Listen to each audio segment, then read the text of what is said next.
What is going on, everybody? Welcome. It's Matt Talk. It's Jason and John. We are back. We're here to talk to you guys about Matlock and all the wonderful things.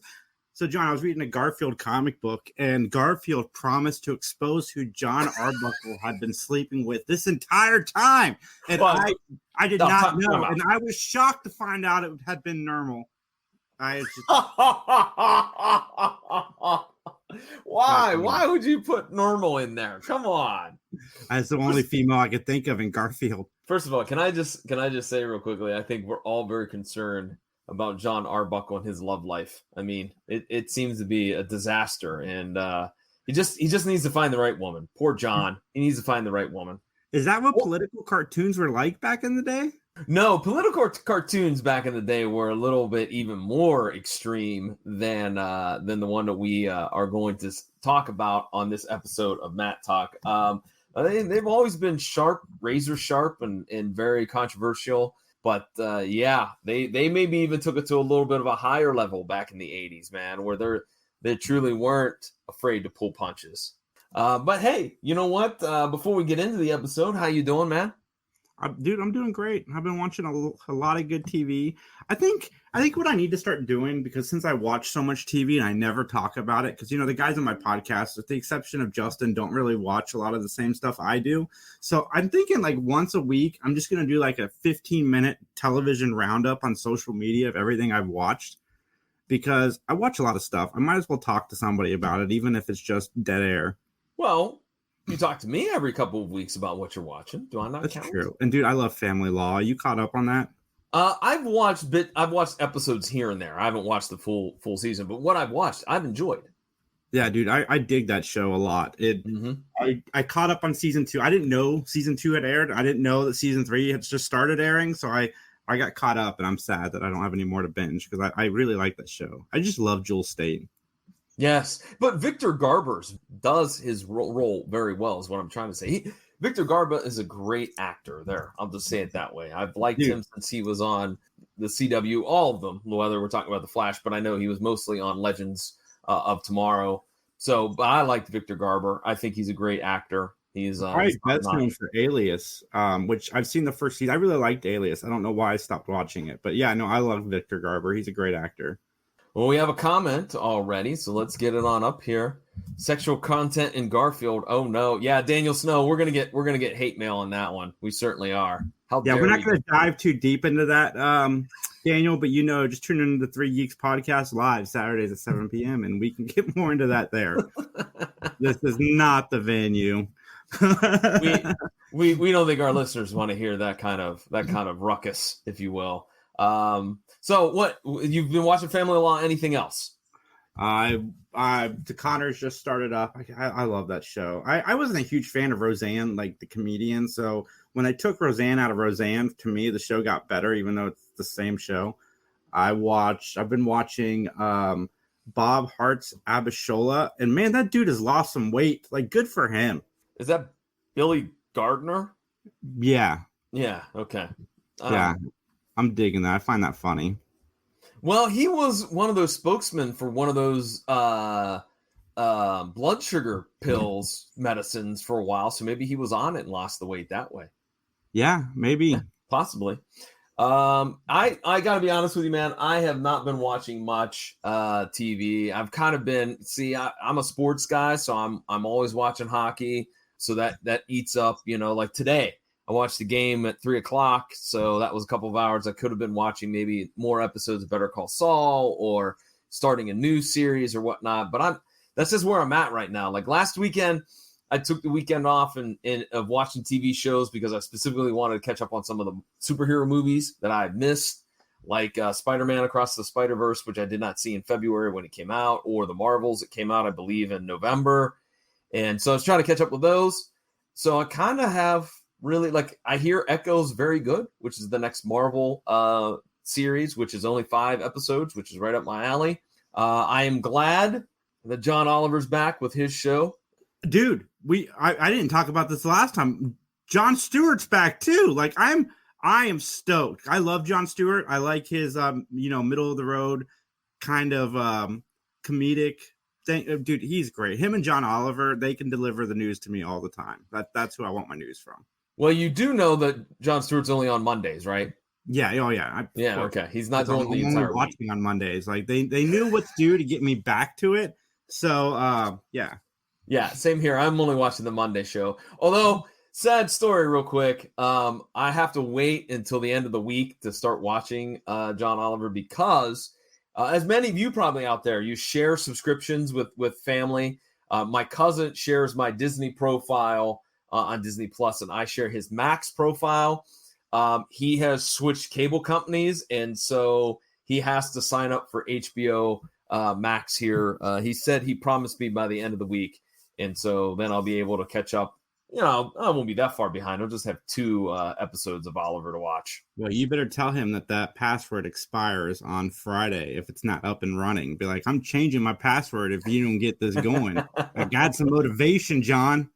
Well, he hates the fact that the password for Disney Plus is very complicated. He complains about it all the time with me. He goes, "Why did you make it blah, blah, blah?" Because I don't want people to hack my stuff, man. I mean, come on. I'm sorry. He has the same password for everything. So, you know. But we have another comment. Justin going to drop it here on us real quick. Ozempic. I think Baba Booey takes that too. I doubt the company wanted him in ads, though, for some reason. Wow. Yeah, I think that Baba Booey probably is not as, what's the word I'm looking for? Family friendly as Billy Gardner. I don't know if I would go that far because, I mean, you know, Stern has been on like America's Got Talent and stuff. I think it's more so that he's not well known outside of that radio audience. So that's probably more so the case. But, John, I'm ready to talk about Matlock. I am excited. I'm here for it. I want to go. And, yeah, we should do it. All right, then, if there's nothing else to talk about, let's get into our opening statements. The episode is called The Blackmailer, and it aired originally on May 1st, 1990. And Jason, I don't know if you realize this or not, but this is our second to last season 4 episode. In 2 weeks, when we do this show again, that's it. We're done with season 4. Which is crazy. It's been less than 4 years. I was trying to figure that out today, but, you know, there's only 24 episodes in a season. Every other week, essentially, is how we do this. 48 episodes in 52 weeks. But, you know, we take weeks off, so I don't know how that worked out, but it did. And that's awesome. I just can't believe we're already going into season 5. And if the tradition for this show continues where it keeps getting better every season, I can't wait to see 5. Mm-hmm. I'm just wondering when we're going to hit that slope and start to do the downhill turn, which I know will eventually come. Yeah, and I'll withhold comments. I think some of the later seasons were not as strong as seasons, you know, prior to it. But you know what? That's for later. Let's talk about the here and now. Let's talk about some of the guest stars that we are going to see on this episode, again, called The Blackmailer. Nancy Stafford as Michelle Thomas guest stars. Okay, stop it. This is what her fourth episode. I don't understand. Like, I get they had other things going on, but like, it's either Michelle or Conrad for the most of these episodes in season 4. And there's been few where they interact, but I really like it when it's been Michelle and Conrad interacting with each other. And the season just hasn't given us a whole lot of that because it's either one or the other. Like last week we had Conrad, no Michelle. This week we have Michelle, no Conrad. It's like I want them both. Hopefully season 5 we get more of the trio. I was going to say, you're really bothered by this. You are really upset by this. I like them all. Even though my feelings on this episode are not reflected in that comment, and it's more reflected in the smile that's on my face right now. So let's just keep going. Okay, let's talk about the first guest star, and I'm going to try to do the very best to pronounce his last name correctly. Ray Buktensia. That's easy for me to say. Buktenica. Buktensia, I believe is how it's pronounced. So again, Ray, I'm sorry if you're catching this show. I apologize 1,000 times. But he will be playing the role of Ron Winfield, who is the cartoonist and the antagonist, so to speak, for this episode. You may also know Ray as Benny Goodwin on the show Rhonda. He played Danny in the movie My Girl. He also played the role of Timmons in the action film Heat. He was Jerry on the show Life Goes On. He was also Coach Frank Tarish on Head of the Class. and he has about 50 some other roles on his IMDb resume. So he's got a lot under his belt. And Justin goes, "That's not how you pronounce his name." I know. I tried my best, man. But Jason, any other particular roles you want to talk about with our friend Ray here?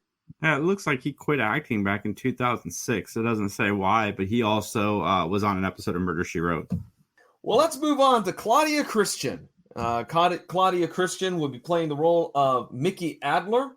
She is also known for her role as Commander Susan Ivona on Farscape, Captain Maynard on 911, Catherine Lowe on NYPD Blue, and a ton of video game voiceover credits. I mean, when I was scrolling through there, it's like Xbox Central, man. She's been voicing over a lot of characters on a lot of different franchises in the video game world.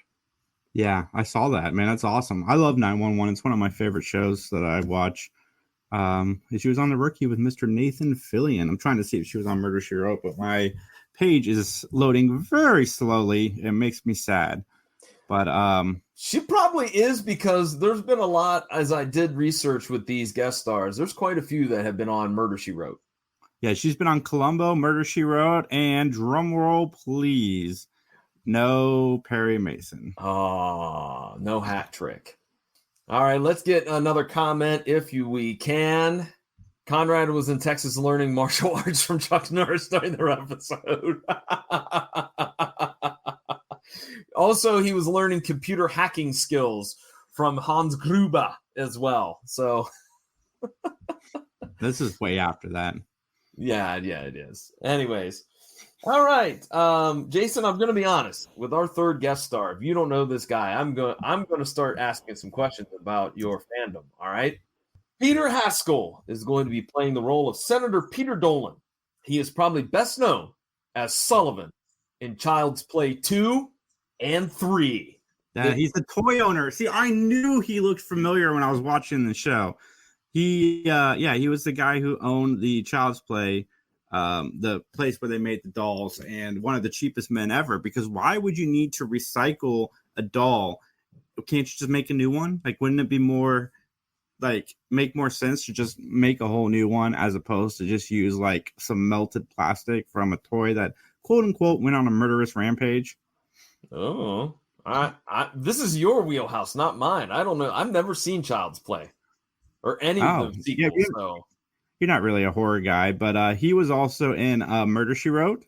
He was in Jake and the Fat Man. He was on an episode of Columbo, but he missed the Perry Mason train, which is sad. But there's two other big roles that we have to talk about. He was on a show called Bracken's World as the character Kevin Grant back in the 70s, which was kind of a little bit, from what I read, it was kind of a behind-the-scenes like mockumentary about Hollywood that lasted a couple seasons. And he was Lloyd Kendall on a soap opera called Search for Tomorrow. Keep that title in your head, ladies and gentlemen. We'll circle back to that in just a few moments.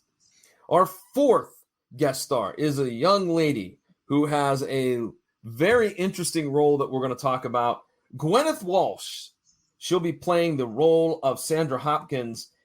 She would later go on to be, I believe it's pronounced Betor, on several different series of Star Trek. I think she was on Star Trek Next Generation, and then she showed up on Voyager. And so it was a recurring character on multiple series of that show. She also played Marguerite Himmler in The Man in the High Castle, Magdalene in the Van Helsing TV series, and she was also in an amazingly awful movie. She played the role of Julie in MXP, Most Extreme Primate. Nice. For those who don't know, Most Extreme Primate was a chimpanzee, some type of orangutan or ape or something, that it was a kid's film that did like cool skateboard tricks, a la out Air Bud, or what was the football one with the dog? Air Bud? No, Air Bud was the basketball one. Oh. What was the one that was? I think there was a football. Oh, I'm thinking Little Giants, but Little Giants was with kids. My bad. There's no dog in Little Giants. My bad. John's opinion of children are not those of Matlock podcast, but those of John Orlando himself. But John, so she was in an episode of Murder, She Wrote. She was on NYPD Blue. Okay. She was on LA Law. Mm-hmm. She was also on Perry Mason. So we have a hat trick? Yep, was in all three. All right. Throwing the hat in the air, ladies and gentlemen, and catching it, but that's okay. That's what happens with me. We need to get some more hoopla for when we have hat tricks. You know what? We're gonna put that. I'm gonna holler back there to Justin. Next time, Justin, we do this, we need some hoopla. Can you like give a round of applause and rooting and roaring and rebel rousing? Absolutely. Yeah. All right. Yes, that's what I'm talking about. Air Bud, but this was Most Extreme Primate. Air Bud Golden Retriever, one of many straight-to-video sequels. Golden Receiver. Golden Receiver, excuse me. I thought there was one. I thought there was a football one. Anyways, our last guest star is a gentleman by the name of Wayne Tippett. He will be playing the role of Senator Hopkins. You may know him as Dr. Fisher on Dark Shadows, Leo Hackett on LA Law, Ambassador Morgan on Crime Story, Kyle Wilson on The Doctors, and Ted Adamson on Search for Tomorrow. I told you, ladies and gentlemen, don't forget about that title. So that soap opera is going to spawn two of our guest stars. I thought that was kind of a very weird coincidence. I mean, especially because I had to look it up. I knew it was a soap opera, but it didn't last very long. And I was like, oh, okay. So cool. So there he was also in an episode of Murder, She Wrote. Quantum Leap, which that new season of Quantum Leap was so good. LA Law, Jake and the Fat Man, and Murder, She Wrote. But no Perry Mason though. Oh, unfortunately, man. I went all the way back too. Okay. All right. Well, with that, Jason, I have a question for you, man. It's the question I ask you often. What's your Social Security number? No, that's not the question I asked you. 486-327-8735. That is not real. I thought you would have said 8675309. Nice. Yeah. Anyways, all joking aside, Jason, are you ready to give an opinion? Your opinion, it's only your opinion, so help you. Let's testify. I want to talk about this episode. Woo! It's time to.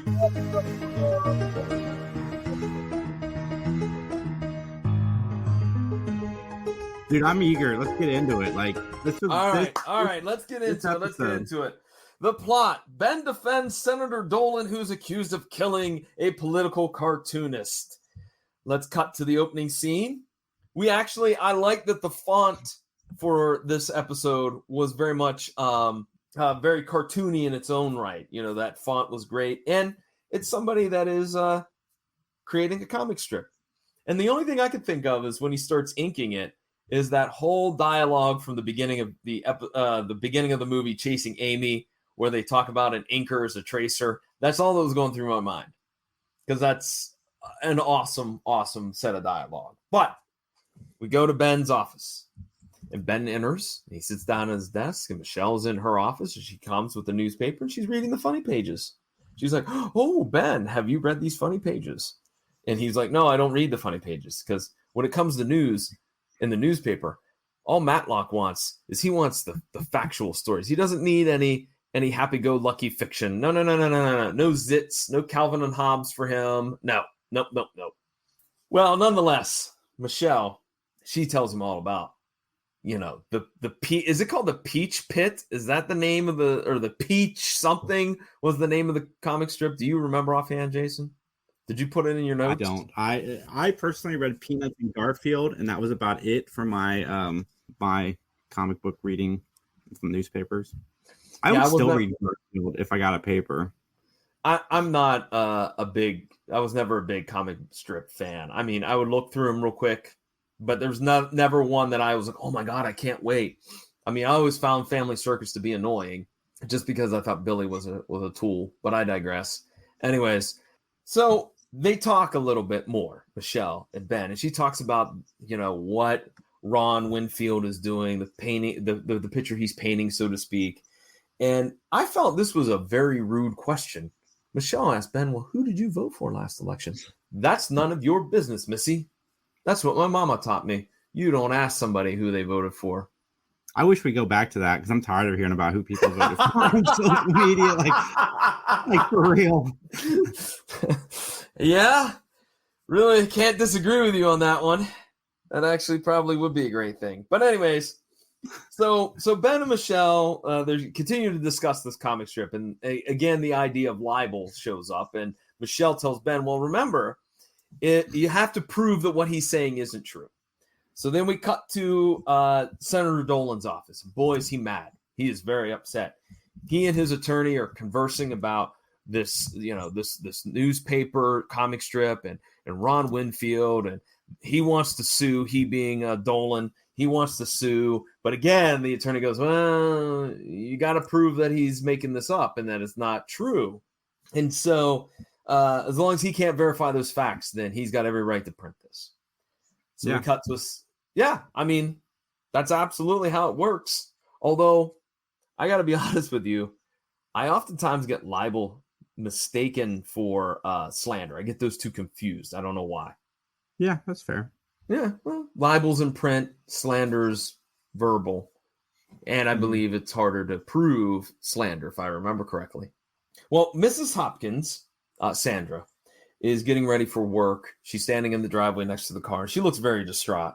And her husband comes out. It's like, hey, we'll see you at the fundraiser later tonight. She's like, yes, of course, honey. She gets in the car, looks out the window, and he pulls away, and she still sits there looking distraught. And at this point, I'm like, yeah, I know who's having the affair. It's going to be Mrs. Hopkins. And she picks up the car phone, and Jason, we've lamented about this many times. She makes a phone call. It's going to cost her $16.50 by the time she's done with it. And she calls Peter Dolan and says, hey, I don't know what to say. Are you laughing at Justin's comment? I'm laughing. Yeah. For those that don't know, he's letting us know that many of the comments that are appearing in the comment folder are just promotional comments. They're not actually from viewers, which makes me sad because I thought we had 10 comments, Jason. Nope, that's all me. You know what, though? I challenge the people listening and watching right now. Chime in. Go down there. Put something in the comments. Talk to us. All right? I don't mind if you interrupt me. Jason doesn't care if you interrupt him. In fact, he will. No, not at all. There you go. Yeah. So comment below. Anywho, so basically Sandra and Peter, they talk about their relationship. And I like that Dolan says that he's not going to abandon her. And I was like, is he really? Because at this point, I still didn't know the motivation of one Senator Dolan. All right, Jason, let's unpack this. What do you think so far? I'm in. Like I didn't know who the killer was. Well, that's a good thing because you, in the last, 3 or 4 episodes, you've been able to call him out right away. Yeah. And I didn't know I didn't know who was going to get killed going into this episode either. There was no direct line. I thought it was going to be the mistress or the guy in the relationship. Mean the cartoonist? No, I didn't. Oh. Cartoonist wasn't even on my mind. Oh. I thought it was either going to be the lady that was married or by either, the guy that she was sleeping with on the side or the husband or even the guy she was sleeping with that wasn't her husband. I thought one of those two would be the victim. Not who the victim ended up being. Okay. I was taken aback. I was really surprised. Okay, well, that's a good thing because I think that's the fun of Matlock is trying to figure out who did it. Mm-hmm. So we cut to Ron's studio, and Ron has an assistant, Mickey, and she is there. And Senator Dolan calls, and he says some unkind things, and Mickey's like, well, Ron's not here right now. Of course he is there. And so as soon as she hangs up, Senator Hopkins calls. And again, Ron's like, I'm not taking this call. So again, Mikey with the blow off. All right. And so Ron and Mickey, they banter back and forth about art. She thinks that she could do. She gives him some suggestions. And he's like, yeah, you think you can tell me what to do and how to draw, blah, blah, blah. And Ron has to leave. He has to leave. He's going somewhere. He's going out of town, I believe. But I think they said he was going to Miami, but it seemed like this happened all within a series of days. And I would shudder to think I mean, I guess Atlanta to Miami wouldn't be a very long flight, but it just kind of that threw me a little bit in terms of the timing, right? Yeah. Yeah. Well, anyways, because later that night, Ron returns. And Ron is on the phone in his office, and the doorbell sounds, and he opens the door, and ruh-roh, it's Senator Dolan. And he wants to come in and talk. And so what becomes a recurring theme in this episode is this fluffy dog that I don't know what kind of dog it was. I wish I could have researched it because it's a very large dog. I want to say it's like an Irish wolfhound, but not really. I don't think it's an Irish wolfhound, but it's a big dog. It's massive. And it likes to jump on people and give them hugs. And he did that to the senator, who did not appreciate that. And then Dolan, the dog bit in Columbo, he has a dog, and the dog it becomes a recurring thing throughout the series. And this reminded me a lot of that dog. The dog bit was fun. Oh, I enjoyed the dog bit because it's relatable. Because I can tell you right now, my girlfriend's dog, I've been with her for 3 years. Still, every time I go to her house, her dog thinks it's the first time she's ever met me. And she jumps on me and hugs me. And I'm like, okay, thank you. Which is not, I don't hate it. But, it's like, come on. This is like the millionth time I've been here. You don't still remember my smell and who I am. Really? John, it's just that they're excited to see you, man. I could leave my house for 10 minutes and come home, and my dog will act like I've been gone for 12 years. Like, it's just what they are. I mean, you got to understand, like, it's 7 days every day for them. Every one day of their life is 7 human days. I mean, if you go by the whole 1 year is 7 years theory. Okay, good point. I never thought of it that way. All right. Anyways, so they talk about the comics, and basically Ron is claiming to be much on this bigger morality kick. Like, what you're doing to the family in America is horrible and all this jazz. Meanwhile, all the scumbag wants is more dirt on somebody else. He'll stop focusing on Dolan if Dolan coughs up somebody else that he can go after in his comic strip. So, I mean, just unbelievable, the gall of Ron. I mean, I'm just saying, and honestly, I'm going to throw out my personal opinion. Look, I really don't care if politicians are having relations with one another, they're cheating on their spouses, all that jazz. Because I don't really care. That really doesn't impact me. What impacts me is the policies that you set forth and that the laws that you help to create. That is what impacts me. So even back in 1990, I don't care who you're seeing or who you're cheating on or whatnot. Doesn't bother me. Doesn't bother me in the least. Still to this day, don't care. Just do the right thing and invoke laws that will help our nation, not injure it. And I'll get off my soapbox because, Jason, you have comments? You have an email to read? Yeah, we'll read it towards the end. Okay. I just emailed the guy back, told him we were going to do that towards the end of the show in case he wants to jump in when his email's being read. Okay, cool. Anything that you would like to add in there? No, not at this time. Okay. All right, so lo and behold, a fight breaks out. Fisticuffs between the senator and Ron. I got to say, the senator, man, he is certainly a good fighter. That's what I'm looking for. He could kick some butt. He seemed to handle Ron pretty easily. And so basically they tussle. The senator grabs the strip. When he leaves, Ron is alive. He's hurting. He's kind of banged up a little bit, but he's still alive. Yeah, this is the first time we've seen this. I'm like, holy crap, are we going to be going to a courtroom for assault? Like, is there going to actually be a murder? Like, I thought maybe we were taking a real different turn in this show. But you just reminded me of something, because when you mentioned that this guy could fight, I'm like, yeah, man, age don't mean anything when you fight. So I went to the local market by my house and I went and ordered ham salad, John. And I didn't know ham salad was an age thing. The lady behind the counter told me that I was too young to be buying ham salad. And I'm like, I'm 41 years old. Like, how old is like the right age to buy ham salad? I'm like, I've been eating ham salad since I was a kid. I love this stuff. And I was just, floored. I didn't know that was a thing. Tapioca pudding.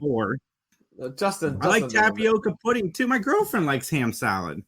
I don't know what to tell you. I did not know. Listen, folks, if you're out there and you have the answer to our question about what is the appropriate age to get ham salad and tapioca pudding, email us. And Jason, where can they email us at? BENMATTALK@gmail.com. I may not be the right example because I do watch Murder, She Wrote, Columbo, Matlock, and all these shows on a regular basis, even when I was like in elementary school. So like maybe I'm not the right guy. I was just curious. Like I didn't know that was an age thing. I was totally unaware of it. In fact, to be honest with you, I hadn't thought about ham salad since I was like 8-9 years old. You ate it when you were 8-9 years old. I love ham salad, man. I get it whenever I can. But there's this nice market by my place, dude, that I just discovered the other day, and it was so good. Okay, plus, I got a pastrami sandwich, and that was even better. Oh, okay. Well, hey, by the way, you can also contact us on Facebook at Matt Talk Podcast on Facebook. Let's get back into it because we left off where Ron is going to get killed. And we actually don't see anything. That I like. That was a unique twist. We just see kind of a quick jump cut from Ron and the look of horror on his face. And poor Otis, the dog, is next to him. And then we cut right into Ben's office. All right. And Dolan is at Ben's office, and he confesses to everything. He's like, I think I accidentally killed him. I think I hit him. He fell against the fireplace. I think he's dead. I want to come clean. I don't want this hanging over me. I want to run for office, yada, yada, yada. Maybe a blood clot, maybe an embolism. Like, I don't know. And this is another thing we haven't seen yet in Matlock, where somebody proactively goes and is like, I think I did this, even though when I left, he looked okay. Yeah. Yeah. And Ben asked Dolan to go talk to the cops and was like, look. Worst case scenario, if it was an accident, you might get manslaughter, but I don't even think you'll get that because they're not going to take the time. The DA is not going to take time.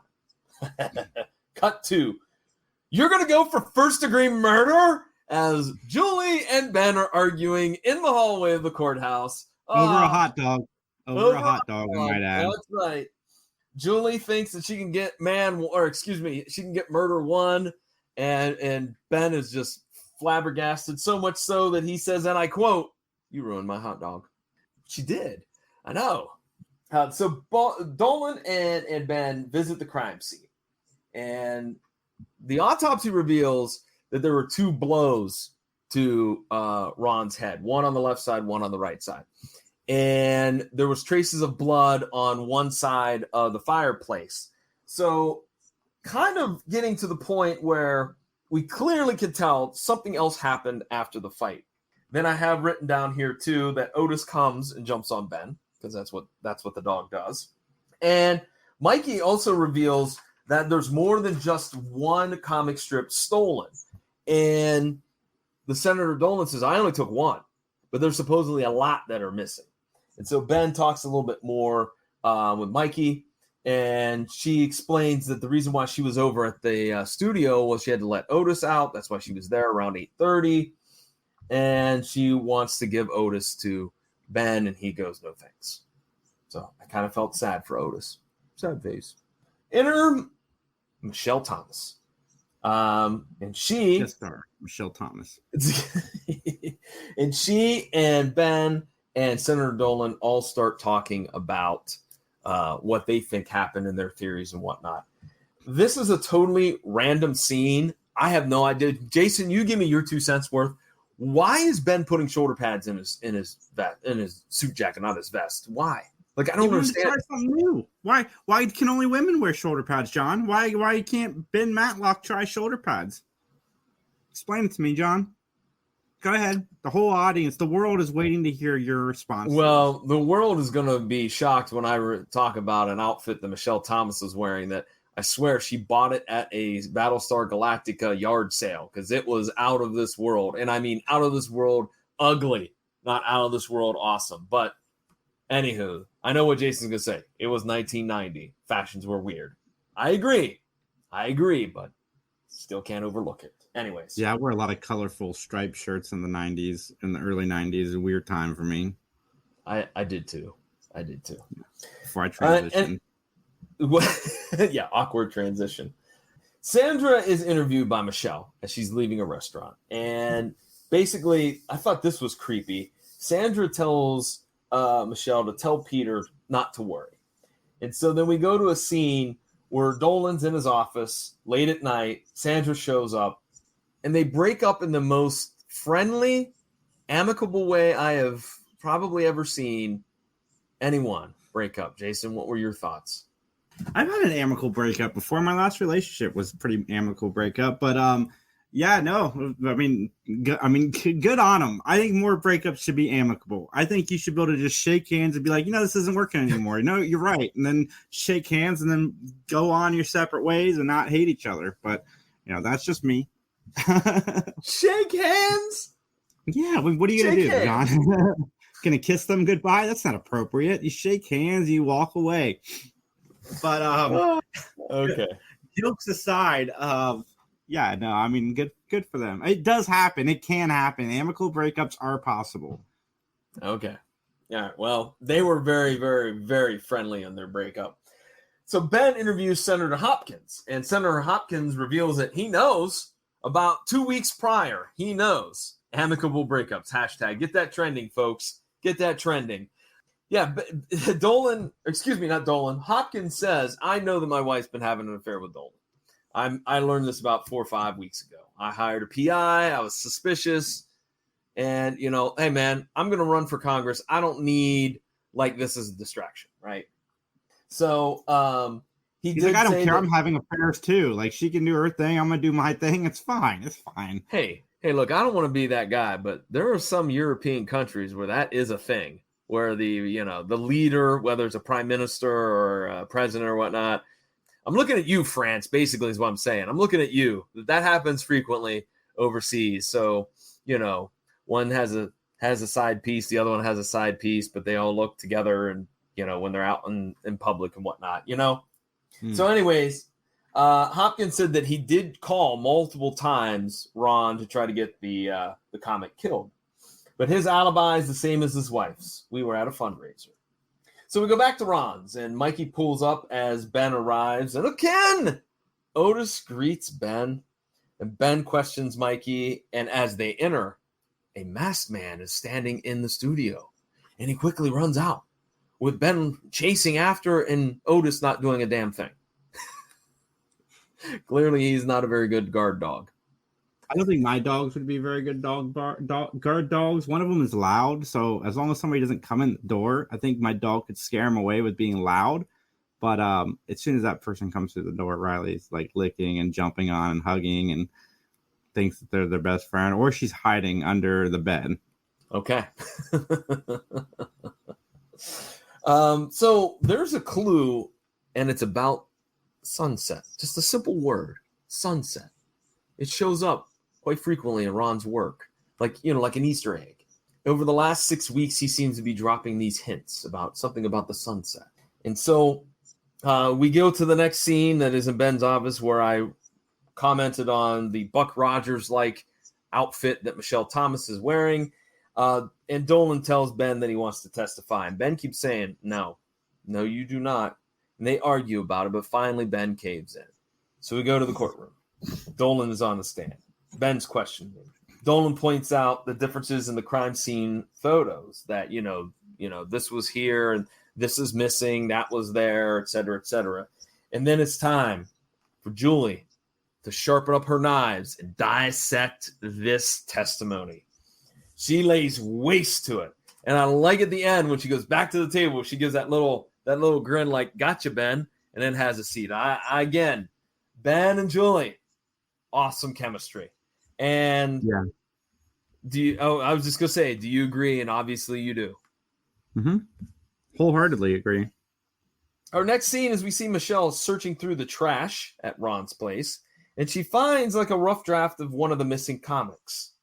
And so then Michelle takes it upon herself to do a stakeout and sees Hopkins talking to this construction worker at a construction site. And it turns out as Ben shows up, he identifies that masked man because for some odd reason, the masked man's still wearing the gritty paint splattered jeans that he wore when he broke into Ron's studio. So they're starting to put things together. It seems that Hopkins has a condominium in Vail, Colorado that's under the name of a 6-year-old nephew. he also seems to be in charge of handing out permits for construction projects. Those two themes seem to be combined. And so Ben goes back to Ron's office. And again, Otis greets Ben and gets mud all over him. But that gives Ben an idea. So we go back to the courtroom. Senator Hopkins is on the stand. And we determined that there are a lot of construction projects in Georgia. And basically his job is to bid them out. All right, bid them out at the lowest person or lowest company. But Hopkins has been feeding insider info to the Jeffries Construction Company about what bids are coming up. And that's totally illegal. You're not allowed to do that. No, very illegal. Oh, yeah. Big time. I mean, for folks not watching here in the state of Ohio, we just went through this like about 2 years ago with a big energy power plant scam that went on with some of these people that were in the government that were supposed to watch over that type of stuff. But nonetheless, Sunset ties to all of these things because Sunset Condominiums was the condominium project that they were working on, and it's the latest of the Hopkins-Jeffrey scam. So Ron was actually blackmailing Hopkins. And guess what? Hopkins was like, hey, yo, I'll tell you what, you get the heat off of me. I won't pay you money. But what I'll do is I'll tell you all about Senator Dolan who's schlepping my wife. How about that? And so, of course, Hopkins denies all of this.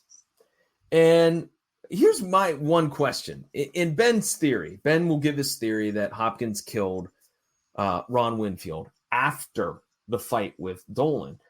How did Hopkins get in to Ron's house? That's my question. In this theory, how does that work? Jason, any ideas? No, not really.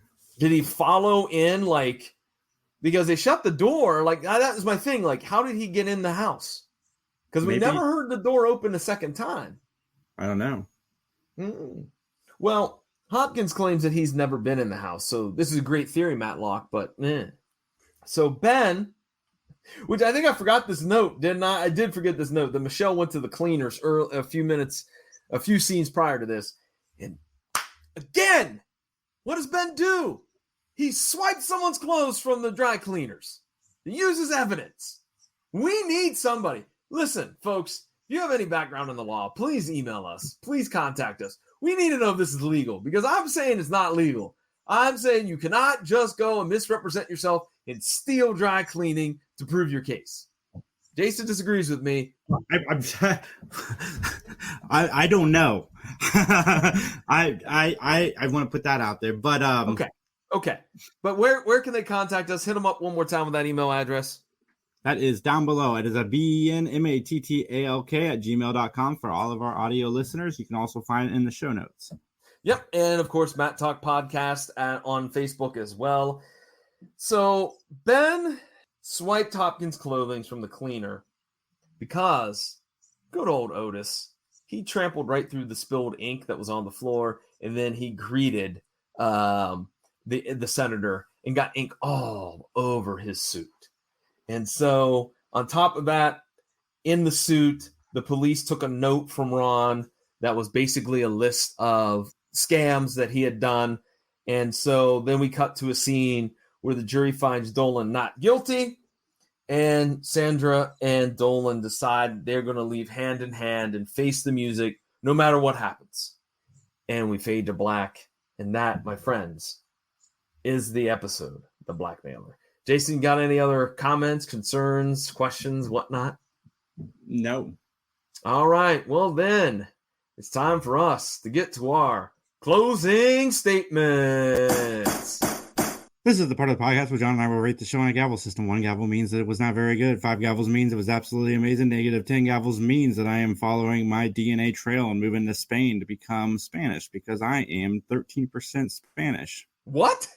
Yeah, I found it out on my DNA thing that I got back from a DNA kit that I sent out. Really?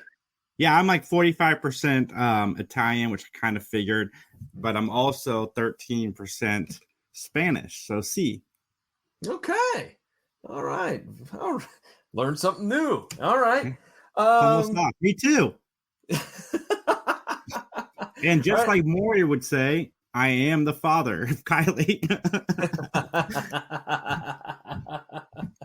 But I all already right. knew that. Anybody that's seen us next to each other knows that my daughter is mine. I was gonna say you're not fooling anybody. Everybody knows Kylie's your kid. Anyways, who wants to go? Do you want to go first? Or you want me to go first with the ratings? I'm going to go first because this was a damn good episode. And I am going to rate it 4.98. It was very, very, very good. The reason I give it a 4.98 and not a 5 is because, like, give me Conrad. Come on, guys. Let's get them all on the same episode together. I hope the season finale, it's all one big party. We get Michelle, Conrad, and Ben together singing Kumbaya, at least for a minute. Good. Damn good episode. Season 4 is just on another level from all the other seasons. I say this every week, and this was a good one. It was a very tight story. I give it 4. I give it 4. I get him out of here. Come on, no. Listen, you are so petty. You have to break it down like decimal points. You know, come on, man. I stick to the whole numbers. It wasn't a 5. It was darn close, but it wasn't a 5. I like the Julie and Ben interaction. I actually like the fact that, I don't know about you, Jason, and let's talk about it. I thought Ron Winfield was a scumbag.